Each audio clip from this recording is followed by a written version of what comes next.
Bonjour à tous et bienvenue dans le nouvel épisode de Fan Club Podcast. Pour les nouveaux, je m'appelle Jeanne, je suis fan de sport, de musique et de pop culture. Je ne suis probablement pas plus expert que toi sur les sujets, mais j'aime m'informer sur tous les trucs que je trouve cool et ensuite partager mes informations sur le podcast. Je me permets de dire ça parce que deux choses. Déjà, peut-être que j'ai des nouveaux auditeurs, on ne sait pas. Deuxième chose, parce que le sujet du jour, je le traite de manière intense et même si j'ai fait des recherches, je ne suis pas journaliste, euh, ça reste mes opinions. Donc, je veux quand même vous dire que ce que vous entendez sur ce genre de podcast, c'est pas forcément fiable. Donc, n'hésitez pas à fact-checker ce que vous entendez quand même. Même si, je rappelle, je ne parle pas non plus que de mes opinions dans ce podcast. Donc voilà. Bref, le sujet du jour, c'est Euphoria.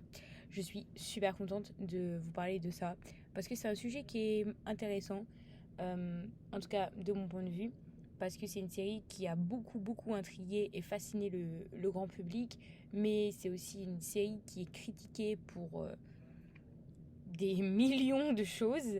Et du coup, bah, j'avais envie d'en parler et c'est d'autant plus l'occasion puisque le premier épisode de la saison 3 est sorti le 13 avril dernier. Et depuis, il y a un épisode qui sort tous les lundis sur HBO, donc en France c'est disponible sur Canal+.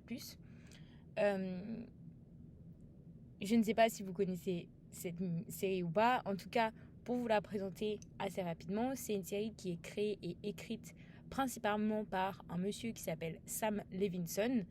Elle a été créée et en tout cas sortie la première saison en 2019.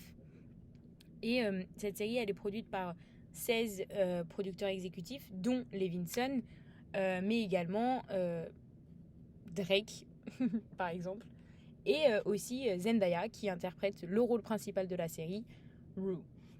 C'est une série qui est inspirée par une autre série israélienne qui s'appelle aussi Euphoria et qui est sortie entre 2012 et 2013. C'était vraiment une mini-série. Donc c'est à la fois inspiré de ça, mais aussi beaucoup inspiré de la vie personnelle de Levinson, de son adolescence et de ses années formatrices. Donc quand il était jeune, il a eu beaucoup de difficultés avec l'anxiété, la dépression et tout ça, c'était très lié avec aussi l'addiction qu'il a, puisqu'il a pris beaucoup de drogue. Donc voilà. Et ces histoires, donc à la fois la série Euphoria israélie et la vie personnelle de Levinson, ont créé cette nouvelle série qui s'appelle aussi Euphoria et qui est sortie en 2019. Le personnage principal, c'est une jeune lycéenne addicte qui est interprétée par Zendaya, comme je l'ai dit. Elle s'appelle Rue Bennett. Et en fait, pendant cette série, on va la suivre, on va suivre son parcours pour combattre l'addiction, la drogue, pour essayer de rester sobre.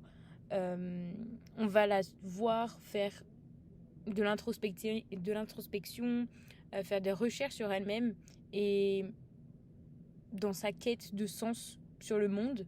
Euh, c'est une adolescente qui est très torturée par toutes les raisons que je viens d'indiquer. D'abord par l'addiction et puis ensuite au fur et à mesure par l'anxiété, par la dépression. Rue Bennett, c'est le personnage principal, mais ce qui fait aussi de Euphoria l'une de ses forces, c'est que à chaque début d'épisode, on se concentre sur une histoire parallèle des personnages secondaires qui abordent également d'autres sujets. Ce qui fait que il y a une multitude de thématiques qui sont abordées par la série, des thématiques qui sont importantes et qui tournent autour des difficultés qu'ont les adolescents à cet âge-là. Donc, on a beaucoup de sujets autour de la découverte de la sexualité, que ça soit l'homosexualité, l'hétérosexualité, mais aussi des choses beaucoup plus complexes comme quelle est sa sexualité lorsque nous sommes transgenres. Il y a aussi, donc, comme je l'ai évoqué, d'autres types d'addictions, sous tous ces types. Donc, Rue Bennett, elle est addicte à la drogue, mais on a aussi de l'addiction au sexe, ce genre de choses, et plein d'autres, ce n'est qu'un exemple. Il y a aussi tout le rapport à l'apparence, au fait d'être accepté, au fait de vouloir être populaire. Tout ça, c'est des questions qu'on se pose souvent quand on est adolescent, c'est des obsessions qu'on a. Et c'est des thèmes qui sont abordés en plus de, je dirais, ce qui rassemble tous ces thèmes, ce qui les lie, c'est la santé mentale. Donc, en fait, tous les personnages sont torturés, tous les personnages ont des vices, tous les personnages sont en train de dealer avec des choses qui sont très personnelles et qui les amènent à être en quête de sens, être en quête de compréhension de soi.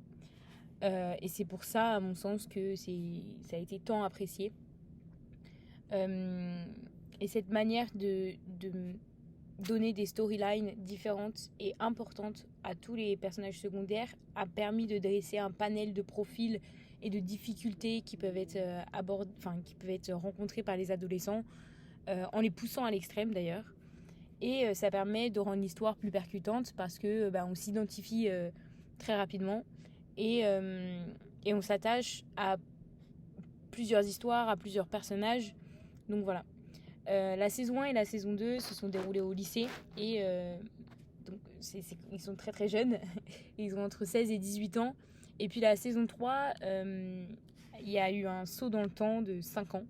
Et donc on a des problématiques qui sont similaires mais qui vont concerner un autre âge, puisque les personnages ont grandi. Donc là on a la question de l'argent qui revient, on a la question toujours de la sexualité mais de manière différente, on a la question de l'indépendance, donc voilà. J'ai abordé le fait que pour moi, l'une des grandes réussites de cette série, c'est toutes les storylines et toutes les problématiques qu'elle abordait.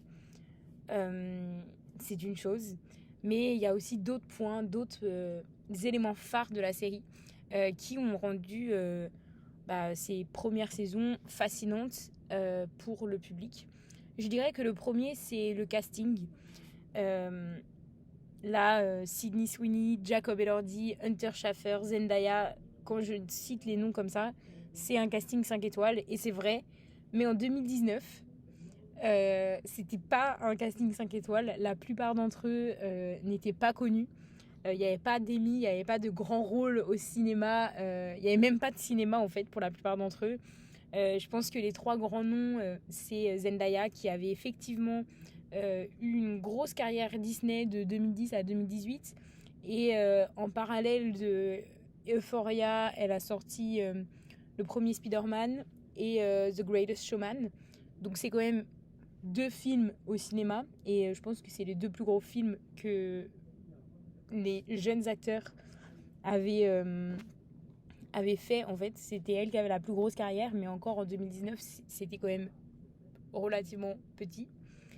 Y a Jacob Elordi maintenant qui est très très connu, qui joue le rôle de Nate. Et lui, quand Euphoria est sorti, il avait juste sorti un film qui s'appelle The Kissing Booth. Et ensuite, après la sortie de la saison 1, il a sorti donc The Kissing Booth 2 et 3 en 2020 et 2021. Mais depuis, il a fait des films beaucoup plus sérieux. On peut le retrouver dans Priscilla, qui est le film sur la femme d'Elvis Presley, où il interprète Elvis Presley. On le retrouve dans Saltburn, dans Les Indomptés, récemment dans Hurlevent et Frankenstein sur Netflix. Donc il est en train de vraiment développer toute sa cinématographie. Et vraiment cinématographie, même pas filmographie, puisqu'il fait beaucoup de films au cinéma alors qu'il avait commencé sur Netflix. Donc on voit une réelle évolution de sa carrière depuis Euphoria. Et il y a également Sydney Sweeney qui fait beaucoup parler, alors pas forcément que de son travail, mais elle fait beaucoup parler. Elle est apparue dans plein de séries avant Euphoria. Elle a fait des apparitions dans Grey's Anatomy, dans Pretty Little Liars, dans The Middle, dans The Handmaid's Tale. Globalement, elle était tout le temps un personnage dans une storyline d'épisodes. Donc typiquement dans Grey's Anatomy, c'était une patiente. Voilà. Et puis elle avait aussi des petits rôles dans quelques grands films comme Once Upon a Time in Hollywood. Donc elle a fait quelques trucs avant Euphoria, mais depuis elle a fait quand même beaucoup de choses. Récemment, on l'a vu dans La femme de ménage, mais elle avait aussi fait Tout sauf toi. Madame Web, et également on l'a vu dans The White Lotus saison 1, qui était la première promo White Lotus, et qui a directement marqué les esprits. Donc Sydney Sweeney fait beaucoup parler, mais comme j'ai dit, c'est pas forcément que par rapport à son travail. Donc voilà. Et maintenant, Zendaya, elle a 2 Emmy. Un Critic Choice, un Golden Globe grâce à Euphoria, et Sydney Sweeney a aussi eu des nominations pour des Emmy Awards. Donc on voit que le casting il se développe, et en dehors des récompenses qu'ils ont pu avoir ou des nominations qu'ils ont pu avoir avec Euphoria, c'est des acteurs qui se développent et qui ont de plus en plus de nominations dans toutes les cérémonies. Donc c'est un casting qui était composé à la base de beaucoup de nouvelles têtes. Et du coup, ça a vraiment permis de lancer plein de carrières et donner une chance de jouer des rôles complexes, parce que les backgrounds sont difficiles, les backgrounds des personnages sont compliqués, et puis deuxièmement parce que c'est des personnages qui n'ont pas forcément de morale ou de valeur, en tout cas pas des morales consensuelles, c'est pas des choses qui sont forcément évidentes, c'est des sujets qui sont complexes, où en tant que spectateur et en tant qu'acteur, on peut avoir du mal à avoir de l'empathie envers ces personnages, ou en tout cas de comprendre exactement la raison derrière tout leur processus de décision. Mais néanmoins, c'est hyper valorisant, parce que en fait, pour moi, tous les personnages sont très bien représentés, et les acteurs sont vraiment très bons. Donc auparavant, j'ai cité 3 grands noms qui sont médiatiques, mais il y en a plein d'autres. J'ai cité au tout début Hunter Schafer, qui est quand même une icône maintenant, parce que elle travaille aussi beaucoup dans la mode. Mais depuis Euphoria, elle a également fait Hunger Games, par exemple, où elle jouait, j'ai plus son nom, mais la meuf blonde, voilà. Elle a joué dans le Hunger Games qui est sorti récemment, autour de Rachel Zegler, notamment. On a aussi Dominique Fike, qui lui est un chanteur. Donc il a fait quelques expériences d'acting, mais de base c'est vraiment un chanteur. Et avant, il avait sorti un album et un EP, et depuis il a également continué à faire un album et un EP. Donc sa carrière continue. Je pense qu'il a aussi beaucoup plus d'opportunités, parce que ça lui a permis d'avoir plus de visibilité. Et d'ailleurs, à la sortie de Euphoria, les gens l'ont découvert grâce à la musique Elliott Song. Et ça a fait péter ses streams, en fait, sur ses projets précédents. Donc voilà. On a aussi Moda Pato. Alors elle, c'est un peu compliqué, parce que c'est une Nepo Baby. La majeure partie de sa carrière, c'est des films et des séries qui ont été réalisés ou produits par son père, sauf Euphoria et Hollywood, qui est une série qui est réalisée et écrite par Ryan Murphy, celui qui a fait Glee notamment. Donc voilà. Donc elle, c'est un peu différent, parce qu'en fait, elle n'a pas vraiment fait beaucoup de choses après. Donc voilà. Alexa Demi, qui interprète Maddie, n'a pas non plus fait beaucoup de choses derrière. Pourtant, elle est très connue et reconnue, mais elle a vraiment presque rien fait. Beaucoup, d'ailleurs, se demandent si c'est lié au fait que c'est une femme racisée. Elle est latino, et c'est vrai que c'est plus compliqué pour les femmes latinas d'obtenir des rôles à Hollywood, ou en tout cas des rôles dans lesquels elles ne sont pas hyper ancrés dans des clichés. Donc voilà. Et puis on a Storm Reid, qui a peu de grands rôles, mais c'est très normal, puisque Storm Reid, c'est celle qui interprète Gia, la petite sœur de Rue, et elle était très jeune quand c'est sorti. Donc petit à petit, elle fait quelques rôles, et on a pu l'apercevoir récemment dans le nouveau film Netflix Roommates. Et puis Barbie Ferreira plutôt, qui interprète Kat. Elle n'a pas beaucoup de choses, mais elle a fait du théâtre, elle a fait plusieurs films au cinéma.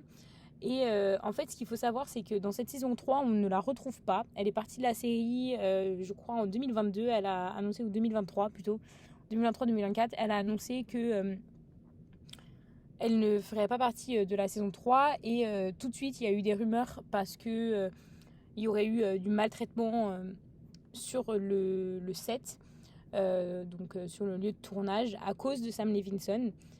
Mais ensuite, elle a démenti en disant qu'elle était partie parce qu'elle voulait pouvoir jouer des rôles qui sont plus variés et Euphoria ne lui permettait pas ça. Donc, du coup, elle préférait partir pour pouvoir exploiter d'autres choses et d'autres histoires. Et voilà. Et du coup, si elle n'est pas présente, on ne retrouvera donc forcément pas Austin Abrams dans le rôle de Ethan dans la saison 3 parce que forcément, si Kat n'est pas là, Austin Abrams qui joue donc le petit ami de Kat, Ethan, n'a pas forcément lieu d'être. En tout cas, sa storyline est un peu compromise. Donc voilà, et Ethan, Austin Abrams, vous pouvez le retrouver dans La face cachée de Margot, Chemical Hearts, Si tu me venges, Dash et Lily. Il a fait beaucoup de choses sur Netflix et Prime essentiellement. Donc voilà, c'est tous des jeunes acteurs, mais on a également deux grands acteurs, très très grands acteurs connus qui jouent dans Euphoria. C'est Colman Domingo qui joue Ali. Colman Domingo, si vous ne le connaissez pas, il a joué dans plein de choses, notamment Zola, La couleur pourpre. Il a joué récemment dans Wicked Partie 2 et puis encore plus récemment dans Michael. Et surtout, il a joué dans Bayard Rustin, pour lequel il a eu le Golden Globe et l'Oscar du meilleur acteur en 2024, et Sing Sing, pour lequel il a eu également le Golden Globe et l'Oscar 2025 pour le meilleur acteur. Et il faut aussi savoir qu'il a remporté l'Emmy Award du meilleur guest actor pour sa performance dans Euphoria. Donc, moi, à mon avis, Colman Domingo, c'est vraiment quelqu'un qui apporte quelque chose à Euphoria. Donc voilà, et puis... dans les autres stars qu'on a, c'est Eric Dane qui joue le rôle de Cal. Eric Dane, vous le connaissez dans Grey's Anatomy. C'est l'un des acteurs phares de Grey's Anatomy avant qu'il soit tragiquement tué dans un crash d'avion. C'est toujours un scandale. Malheureusement, l'acteur est vraiment décédé en février 2026. Il a quand même pu tourner la saison 3, donc il apparaît dans les nouveaux épisodes. Il est décédé d'une maladie, je crois, Charcot. Et du coup, c'était assez compliqué de tourner, mais il a réussi à le faire. Il a réussi à enregistrer sa voix avant de la perdre pour que les équipes en post-production puissent la générer avec de l'IA si nécessaire. Pour la série. Et j'avoue que quand j'ai regardé les nouveaux épisodes et que je l'ai vu, il apparaît dans l'épisode 3, ça m'a fait vraiment, vraiment bizarre de le voir. Et c'est quand même beaucoup d'émotions de voir pour la première fois, en fait, cet acteur dans un nouvel épisode, sachant qu'il est décédé. Donc, c'était beaucoup d'émotions quand je l'ai vu pour la première fois dans le nouvel épisode. Et puis... je me permets aussi d'aborder le sujet de Angus Cloud, qui est également un acteur qui jouait Fesco, qui est pour moi le meilleur personnage de Euphoria, et qui est décédé d'une overdose en 2023. Donc lui, il n'apparaît pas dans la saison 3. Il est décédé avant le tournage. Et du coup, ça implique toute une storyline qui est supprimée de la saison 3. C'est vraiment dommage parce que c'était un super acteur. Il avait fait beaucoup de choses à proposer. Donc voilà, et moi j'ai adoré son personnage de Fesco. Donc bien sûr, l'absence de Angus veut dire que sa storyline est supprimée. Donc il y a également une absence de Wana, donc celui qui jouait Ashtray dans la saison 3. Et maintenant que je suis encore sur les annonces d'absence, il y a eu une annonce assez surprenante du fait que Storm Reid et Nika King, donc qui interprètent respectivement la sœur et la mère de Rue Bennett dans la série, ne sont pas présentes dans la saison 3. Ce qui a assez surpris le public puisque en fait on pensait que ça allait être des éléments phares et même c'était les personnages phares des saisons des saisons précédentes. Donc un peu d'incompréhension. Maintenant, au vu des premiers épisodes, je comprends pourquoi ils ont jugé non utile de remettre en scène ces personnages dans la saison 3. Donc voilà. Et par contre, beaucoup d'annonces d'absence, mais également des annonces officielles de 27 guests, dont Rosalia. Et je pensais qu'elle allait être vraiment un personnage genre peu important, qu'on va juste la voir 5 minutes dans un épisode. Enfin, voilà. Mais finalement, elle est très récurrente et elle est importante dans l'histoire. Donc voilà. Et il y aura aussi plein d'autres gens qui apparaissent. J'ai pas tous les noms et en plus ils sont vraiment beaucoup. Je pense qu'il y a 27 guests, donc je suis pas sûre que ça soit utile que je les liste tous. Mais notamment il y a Trisha Paytas, donc c'est assez marrant. Donc voilà, je pense que tout le casting fait que c'est une série qui est très percutante. Parce que pour moi, il y a quand même beaucoup d'acteurs qui sont géniaux et qui savent très très bien jouer et qui me touchent profondément. Maintenant, pour cette saison 3, c'est vrai que je suis un peu triste de voir l'absence de certaines personnes. Elles sont toutes justifiées, hein, mais c'est sûr que en fait, dès cette information, ça nous fait poser des questions en fait, sur le sens de la saison 3. Mais en tout cas, la deuxième chose, et même peut-être la chose principale sur laquelle Euphoria est connue, c'est son esthétique. C'est surtout ce qui a fait beaucoup parler de la série au-delà des récits et du jeu. C'est l'atmosphère que véhicule la série, que ça soit dans les décors, les costumes, le montage, tout est hyper stylisé. Les costumes, ils sont flamboyants, pailletés, ils sont hyper colorés, très sexy, mais c'est comme ça qu'on le voit, mais ce n'est pas le cas pour tous les personnages. Par exemple, Lexi, Roux et les mecs de manière générale ne sont pas du tout habillés comme ça. Et en fait, la raison, c'est parce que, comme dans beaucoup de réalisations visuelles, les costumes permettent de cerner la personnalité et de l'encadrer, la personnalité des personnages. Et d'ailleurs, ça, on le remarque beaucoup avec Euphoria parce que non seulement il y a une diversité d'esthétique entre les personnages, mais aussi il y a de l'évolution en fonction des persos. Parce que, donc, par exemple, Jules, qui était plutôt un personnage discret dans ses habits, en tout cas au début de la saison, parce qu'elle était dans une phase où elle n'était pas elle n'était pas encore prête à assumer qui elle était aux yeux du monde. Elle l'assumait pour elle-même, pas forcément partout, et donc elle était plus discrète dans ses habits. Et au fur et à mesure, elle se dévoile au monde et son style change. Donc les costumes sont d'abord très intéressants. L'histoire, elle se déroule au temps d'aujourd'hui, parce qu'il y a de la technologie, etc. Mais les décors rappellent une ambiance 70s, 80s. Et c'est une époque où les vêtements, on va dire que c'est pas du tout shy. Les vêtements, ils sont très coquinettes, ils sont très colorés, ils sont très peu de tissu. Donc ça rappelle vraiment cette époque. Et ça permet de donner du sens entre le décor et les costumes et d'avoir un fil rouge, d'avoir une esthétique particulière. Et ça, on le voit également dans la photographie et même dans le montage. D'abord, la saison 1 a été filmée en digital, mais la saison 2 et la saison 3 ont été filmées au Kodak, donc à la pellicule. Et le but, c'est d'accentuer l'effet vintage et la colorimétrie. Et un truc que Euphoria est hyper connu, pour lequel Euphoria est hyper connu, c'est l'utilisation des couleurs hyper saturées, comme le violet et le bleu. Et en fait, le rôle du violet et du bleu, c'est de donner aux personnages, d'interpréter les émotions des personnages, et notamment le sentiment de flottement, le sentiment d'excitation, de flottement, de flow en fait. Et ça, c'est quelque chose qu'on retrouve beaucoup. Et puis à un moment donné, le vert et le jaune sont très très utilisés aussi. Et là, ça symbolise beaucoup plus la détresse dans la série. Et ce qui est assez marrant, c'est que la première affiche est violette et bleue, l'affiche de la saison 1. L'affiche de la saison 2 est plutôt dans les tons jaune et vert. Et celle de la saison 3 aussi. Et du coup, ça donne un changement, en fait.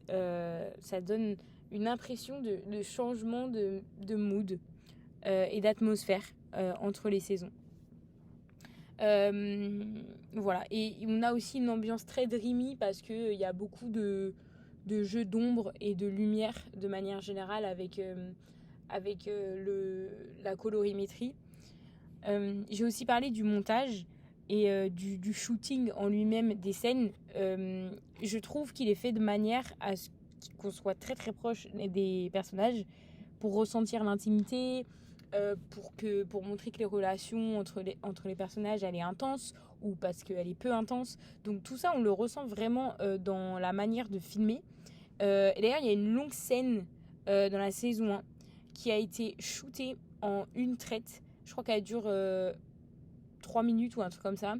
Et tous les personnages apparaissent. Et en fait, le but, c'était de montrer dans ce travelling les relations entre les personnages et leur intensité. Donc, moi, je trouve ça assez intéressant. Et 3 minutes, c'est pas si long. Mais pour Euphoria, c'est assez long parce que c'est quand même une série qui est plutôt cutée. Donc voilà. Il n'y a pas de tentative de cacher ou détourner le corps aussi. Dans la manière de filmer, tout est visible. C'est-à-dire que si la personne est nue, on ne va pas essayer de filmer devant une table pour cacher son zizi. Non, on va montrer le pénis. Donc, tout est visible. Et tous ces choix, ça permet de représenter au mieux la perspective de chaque personnage en essayant d'être le plus proche et le plus intimiste possible. Et ça, je trouve que ça permet d'avoir un réalisme un peu émotionnel et sensoriel des personnages. Et je trouve que ça se voit aussi dans la musique. Et du coup, j'ai envie d'en parler parce que pour moi, c'est la meilleure partie d'Euphoria. Pour moi, c'est la chose vraiment, la meilleure partie d'Euphoria. C'est la musique, c'est la partie la plus importante de la esthétique d'Euphoria. Peut-être pas la plus importante, mais elle est équivalente à la colorimétrie, je dirais, et au costume. La musique, elle a été faite par Labrinth, qui est un chanteur, compositeur, producteur de toute la BO d'Euphoria. C'est lui qui a spécifiquement concocté toutes ces musiques autour de la esthétique et de l'histoire. Il y a certaines musiques qui font partie de son album perso et d'autres qui font partie de l'album de la BO officielle de Euphoria. Je pense qu'il y a eu énormément de hits qui sont sortis de la série. All For Us, Forever, il y en a plein. Et d'ailleurs, All For Us a été interprété par Labrinth et Zendaya. Et c'est une musique qui est, elle, dans son album personnel. Il y a également une autre musique qui a été composée par Labrinth mais qui n'a pas été interprétée par lui. C'est Elliot's Song, qui est une musique de Dominic Fike et Zendaya. C'est eux qui la chantent dans l'épisode et c'est eux qui l'interprètent et qui est disponible sur les plateformes de streaming. Ce qui est marrant, c'est que Euphoria, donc j'ai appris ça en faisant mes recherches pour cet épisode, c'est qu'en fait Euphoria n'est pas auteur des titres, c'est Labrinth qui l'est.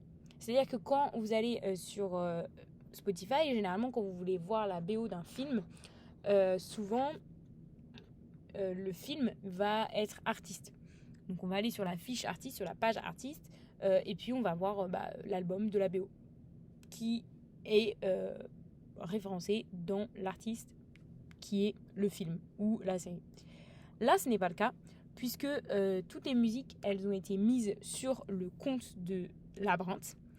D'ailleurs, pour la saison 1, il s'agit d'un album Euphoria. Pour la saison 2, c'est une compilation que Labrinth a fait sur son compte. Donc c'est lui qui choisit de release les musiques de son propre compte sous forme de compilation.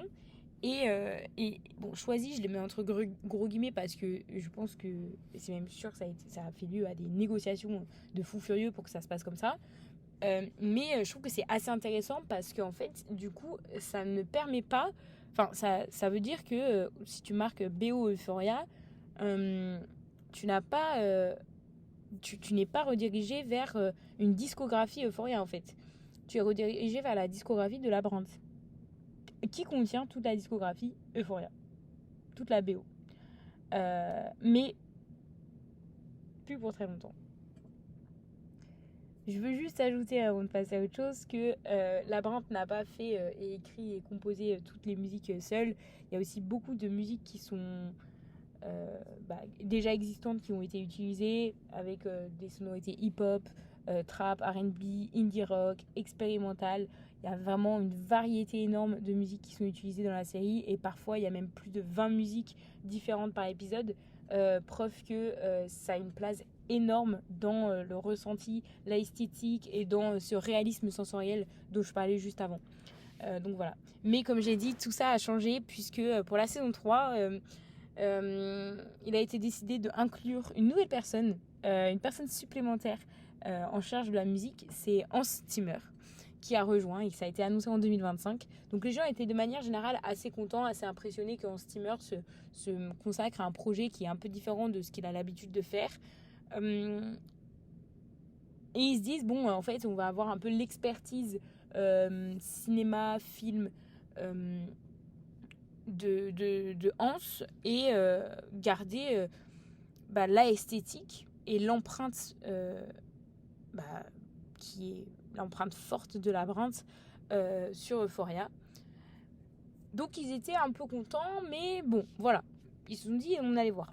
Le problème, c'est que il y a moins d'un mois, non, peut-être un peu plus d'un mois maintenant, parce que c'était en mars 2026, Labyrinthe a annoncé qu'il quittait Euphoria et HBO. Il a fait une story Instagram qui était plutôt carrée. Elle était...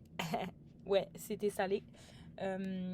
Globalement, il a dit qu'il a décidé de supprimer toutes les musiques qu'il avait faites pour la saison 3. Et du coup, il n'y aurait aucune musique de Labyrinthe dans la saison 3. Il avait parlé avec HBO et que tout allait bien entre eux, mais que en réalité, quand il travaille pour quelqu'un, il a envie que sa vision soit respectée et qu'il n'a pas envie globalement que sa vision et que son potentiel artistique, sa créativité soit limitée et traitée comme de la merde, globalement. Donc il a décidé de quitter Euphoria et HBO et qu'il allait arrêter de faire ce genre de projet, qu'il allait même probablement quitter l'industrie du divertissement. Donc c'est assez inquiétant. Moi ce que je peux dire, c'est que en ayant regardé donc les 4 premiers épisodes de Euphoria, ça se voit. Ça se voit qu'il n'y a aucune musique de Labyrinthe parce que pour le coup, je parlerai un peu plus en détail au fur et à mesure de mon impression sur la saison 3, mais il y a un grand manque de ce fil rouge et de cette esthétique dans la saison 3 qui est, à mon avis, aussi largement dû au fait que la musique manque. Il nous manque ce dynamisme, il nous manque ce côté expérimental, ce côté glauque que avait l'habitude de nous apporter Labyrinthe dans les saisons précédentes. Et donc pour moi c'est une tragédie puisque j'ai commencé cette partie sur la musique, sur la BO d'Euphoria en disant que c'était pour moi une partie phare de la série. Effectivement, je le remarque d'autant plus que la personne responsable de l'empreinte ADN de la BO n'est plus présente. Et ça se voit, ça se ressent. Enfin, franchement, vraiment, l'atmosphère, il est plus intime, il est plus expérimental. Limite, ça enlève de l'empathie vers les personnages. Et là, du coup, ça devient complètement dramatique. Et du coup, ça m'emmène un petit peu à cette nouvelle partie. Pourquoi Euphoria est autant critiquée. Alors, la transition va être un peu mal faite, mais j'ai d'abord envie de commencer sur le fait qu'il y a eu plusieurs accusations d'un environnement toxique. On a parlé de Labyrinthe qui se sentait limité dans son processus de créativité. J'ai brièvement parlé de Barbie Ferreira aussi, qui avait décidé de partir. Pour vous en dire un petit peu plus et détailler un peu plus le propos, l'actrice elle a quitté le plateau en plein tournage 2 fois. Et ça serait dû au fait qu'il y aurait de la négligence de la part de Sam Levinson concernant la sécurité des acteurs pendant le shooting. Du coup, l'actrice, apparemment, elle s'est blessée déjà. Et du coup, l'actrice aurait décidé de partir. Mais comme je vous dis, c'était une rumeur et ensuite elle a démenti ses propos, en tout cas en disant qu'elle décidait de partir pour des raisons personnelles, puisqu'elle souhaitait diversifier son panel de rôles qu'elle a interprété. Est-ce que c'est vrai, mais que c'est d'autant plus motivé par le fait que ça se passait mal avec Sam Levinson? Bon, eh bien, c'est un autre sujet. Ce qui est sûr aussi, c'est que, et ça j'en parlerai encore un petit peu plus, mais ce qui est sûr aussi, c'est que les relations entre Sam Levinson et Barbie Ferreira ont probablement changé parce que le personnage de Kat, le personnage que Barbie interprétait, a complètement perdu de l'importance dans la saison 2. C'était un personnage phare et majeur de la saison 1, une storyline qui était très importante et qui représentait beaucoup, auquel les gens avaient tenu et donné beaucoup d'importance, et qui a complètement disparu dans la saison 2. Alors pas complètement disparu, mais qui a perdu de son importance et les gens se sont globalement sentis trahis. Donc je pense que c'est un peu une mixité de ça. À mon avis, il y a eu... moi, mon avis, si je rassemble toutes les informations que j'ai, Sam Levinson a décidé de limiter le personnage de Kat. Barbie Ferreira ne l'a pas bien pris, donc ce qui a bien sûr créé des tensions entre les deux. Et en fait, si elle s'est sentie avec des tensions sur son lieu de travail et en plus qu'elle a ressenti que son personnage ne lui apportait plus rien créativement, c'est que des raisons de partir. Donc ça, c'est un premier élément, enfin un deuxième élément en plus de labyrinthe, mais ce ne sont pas les seules histoires sur un supposé mauvais environnement de tournage. Il y a Petra Collins, qui est une photographe qui aurait travaillé sur la série pendant 5 mois au début de la saison 1, avant de se faire virer parce que, soi-disant, qu'elle était trop jeune. Mais du coup, c'est un peu pesant parce que les internautes ont très rapidement remarqué que la série est largement inspirée de son travail. C'est hyper visible. Et du coup, c'est un peu bizarre de renvoyer quelqu'un et de prendre en fait toute l'inspiration de son travail. Donc voilà. Et il y a une autre histoire avec Astro, qui est un acteur et qui a été casté pour le pilote de la saison 1, du coup le premier épisode, pour jouer McKay. Mais il s'est désisté parce que pour lui, il y avait trop de contenu sexuel et trop de scènes à tourner sexuelles sur un environnement de tournage qui était pas forcément pour lui confortable. Mais alors, HBO a réagi à ce genre de rumeurs. Ils ont nié, bien sûr, en disant que ils ont toujours respecté les règles, qu'il n'y a jamais eu de démarche formelle contre eux. Donc ça c'est une chose assez importante parce que en fait il y a eu plein d'histoires et plein de rumeurs sur cet environnement toxique, mais en réalité il n'y a pas de démarche formelle. Donc qu'est-ce que ça veut dire s'il n'y a pas de démarche formelle? Est-ce que c'est parce que HBO a suffisamment de pouvoir pour leur mettre la pression et empêcher qu'il y ait une démarche formelle, ou bien c'est parce que certes c'est un sentiment, mais qui repose sur des faits qui sont fébriles, qui reposent sur des ressentiments qui sont légitimes, puisque tous les sentiments sont légitimes, mais en tout cas pas hors la loi, ou en tout cas hors réglementation. Donc voilà. HBO a également précisé que toutes les scènes de nudité étaient filmées dans un set de tournage fermé et avec un coordinateur. Ce qui m'amène à ce deuxième point. Si il est important de préciser ça, c'est parce qu'il y a beaucoup de remarques sur l'environnement toxique qui est vraiment lié au fait qu'il y a énormément de scènes de nudité, qu'il y a beaucoup de contenu à caractère sexuel dans la série. Et ça a été très très critiqué dès la première saison. Parce que, alors, c'est une chose d'avoir beaucoup de contenu à caractère sexuel, d'avoir beaucoup de contenu lié à l'addiction, de voir beaucoup de drogue dans une série. Mais c'est d'autant plus complexes et dures lorsque c'est des choses qui sont faites dans un cadre où la série parle d'adolescents, de personnes dans des lycées. Donc c'est un peu complexe d'avoir autant de décomplexes sur ces sujets parce que une adolescente, une lycéenne qui voit ce genre de choses peut normaliser certaines actions. Une lycéenne ou un lycéen. Enfin, vraiment, je sais pas pourquoi j'ai dit que lycéenne, mais voilà. Ils peuvent normaliser certaines actions qui ne devraient pas être normalisées, comme par exemple prendre de la drogue. Et cette critique, elle a été faite de la part de commentateurs, de journalistes, d'organisations. Ils accusent d'être à la limite de la perversion parce qu'ils mettent autant de scènes de nudité dans Euphoria et d'autant plus qu'ils sont censés, comme j'ai dit, avoir 16 ans. Donc globalement, c'est ça qui est remonté. Et pour eux, en fait, pour la critique et pour la critique, en fait, ce qu'il se dit, c'est que si la série veut être trash, dark et libérée, c'est une chose, mais il n'y a pas besoin nécessairement de mettre des pénis, de mettre des seins à chaque épisode, parce que c'est parfois too much. C'est juste gratuit, et des fois, c'est juste de la sexualisation non utile au scénario. Par exemple, il y a eu une scène dans la saison 2 où il y a littéralement 30 pénis dans la scène, genre sur une image. Dans la saison 3, il y a un exemple également.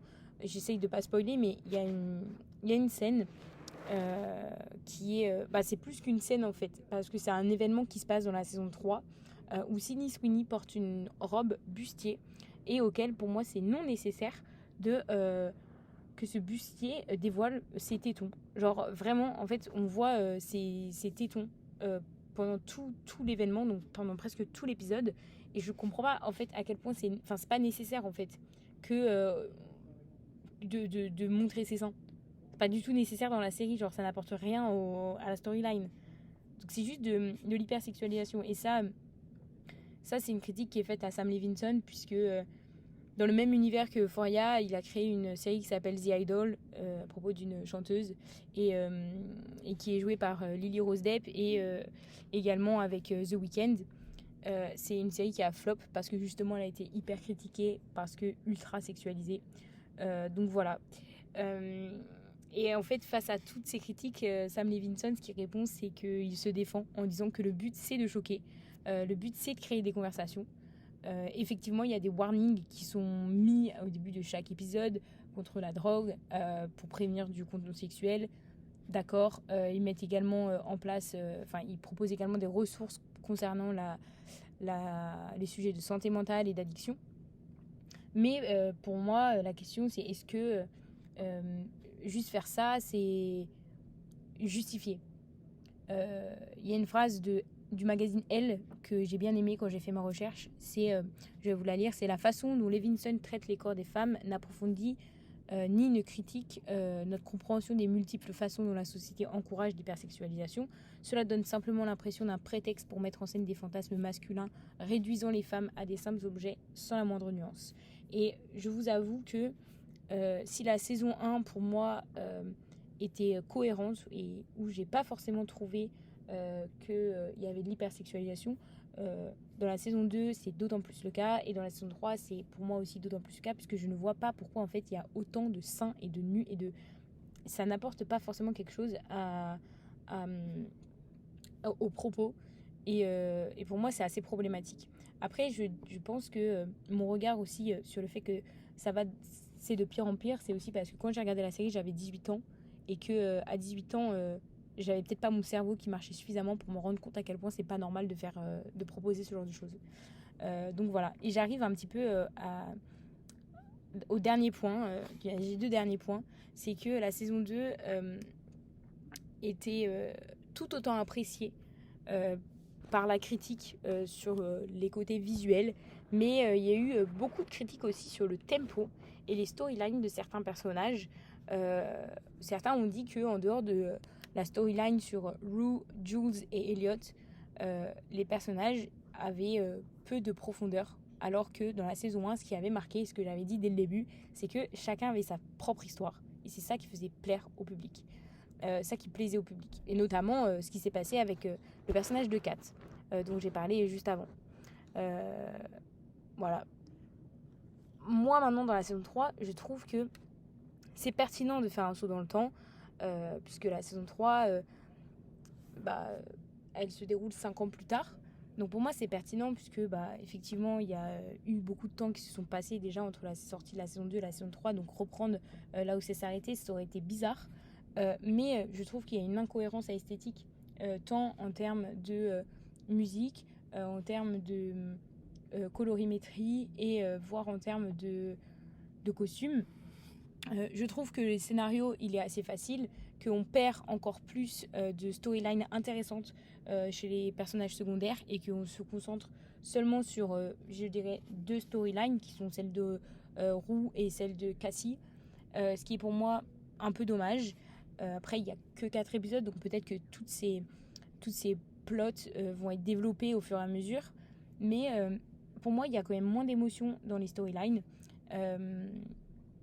Je vais vous citer quelques phrases que j'ai lues pendant mes recherches. Euphoria passe d'une série pour ados avant-gardistes à un western sur les cartels de la drogue. Pas d'esthétique soignée, pas de bon dialogue, juste un tas de trucs bizarres. Je crains que le premier épisode soit raté. Donc ça, c'est les premières impressions globalement. Je suis assez d'accord. Là, c'est bon, j'en ai vu 4. Je suis assez d'accord avec ça. Et enfin, je voulais terminer sur un dernier point. C'est que la saison 1 est sortie en 2019. La saison 2 a commencé à être shootée en 2020, enfin devait être shootée en 2020, mais il y a eu le Covid, donc ça s'est fait en 2021. Puis la saison 2 est sortie en 2022. Ils ont annoncé qu'ils allaient faire une saison 3 qui devait être shootée en milieu 2023, mais il y a eu la grève des writers, qui prouve aussi l'environnement un peu toxique, puisque Jeremy O'Harris, qui est un des écrivains de Euphoria, a fait cette grève et a demandé à David Zaslav, qui est le directeur de Warner, de changer les choses. Et ça a fait beaucoup retarder. Donc au final, il devait commencer début 2024, sauf qu'il y a eu des rumeurs que la série allait s'arrêter. Personne ne savait pourquoi il y a eu ces rumeurs. Certains disaient que c'était parce qu'il y avait un clash entre Levinson et Zendaya, on ne sait pas. Et puis en mi-2024, ça a vraiment shooté. Ils ont annoncé la re-signature. Non, ils ont annoncé la re-signature en milieu 2024. Et d'ailleurs, ils l'ont fait en disant que tout le monde recommençait avec des contrats nouveaux et que personne n'était obligé de retourner. Donc les gens qui sont revenus, c'est eux qui ont choisi de revenir. Donc c'est aussi pour montrer que s'il y avait un environnement toxique, les gens n'auraient pas choisi de revenir. Donc voilà. Et enfin, le tournage a eu lieu en janvier 2025 pour une sortie en 2026. Donc ça a été énormément retardé. Et ça aussi, ça cause des problèmes parce que du coup, c'est dur à suivre.